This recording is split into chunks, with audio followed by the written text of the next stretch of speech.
What kind of infections do you find are the most common? The most common infections you see are skin infections that usually they relate to the normal bacteria that people carry on their skin, and it will be usually in the surgical site.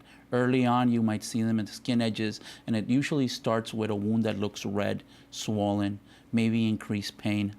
And sometimes you can present it as a late infection, and this presents a couple of weeks later, and it starts usually with some liquid, clear drainage that you can't explain, a wound that was closed and now it starts draining.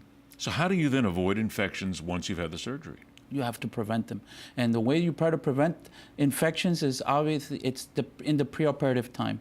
You try to make sure that the patient is probably in the best condition possible. As a doctor, what you try to make sure the patient does not have an infection like a respiratory infection or urinary tract infection before. You try to control as many variables as you can. There's some recommendations that we tell to the patients in reference to personal hygiene before the surgery. You tell them don't shave yourself, to prevent also contamination with shaving.